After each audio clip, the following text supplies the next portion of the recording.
ഇന്ന് ഒരു പ്രമുഖ പത്രത്തിൻ്റെ മുൻപേജിൽ വന്ന വാർത്ത വളരെ വിചിത്രമായി തോന്നി. അതോടൊപ്പം തന്നെ ഒരു വിധത്തിലുള്ള ആശങ്ക ജനിപ്പിക്കുന്ന വാർത്ത കൂടിയായിരുന്നു അത്.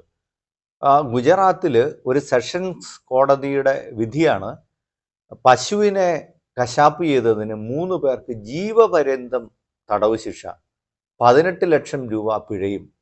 നോക്കുക, ആൾക്കൂട്ട വിചാരണയിൽ ദളിതരും പിന്നോക്കക്കാരുമായിട്ടുള്ള ആളുകൾ വധിക്കപ്പെട്ടിട്ട് പ്രതികളെ വെറുതെ വിടുന്ന ഒരു സ്ഥിതിവിശേഷം ഉള്ളപ്പോഴാണെന്ന് ഓർക്കണം. ഒരു മൃഗത്തെ അത് വിശ്വാസത്തിൻ്റെ ഭാഗമാണെങ്കിൽ പോലും ഇത്രമാത്രം ഭീകരമായ ശിക്ഷാവിധി എങ്ങനെ കോടതികൾക്ക് പുറപ്പെടുവിക്കാൻ കഴിയുന്നത്? കോടതി വിധികൾ പോലും ഇങ്ങനെ മാറുന്നത് എങ്ങനെയാണെന്നുള്ളത് നമ്മൾ അത്ഭുതപ്പെടുത്തുകയാണ്. ഛത്തീസ്ഗഡിലെ ഹൈക്കോടതി നോക്കുക, ഒരു പ്രത്യേക പ്രദേശത്തേക്ക് പാസ്റ്റർമാർക്ക് പ്രവേശനമില്ലെന്ന് പറഞ്ഞ് അവിടുത്തെ ചില പഞ്ചായത്തുകൾ ബോർഡ് വെച്ചത്രേ.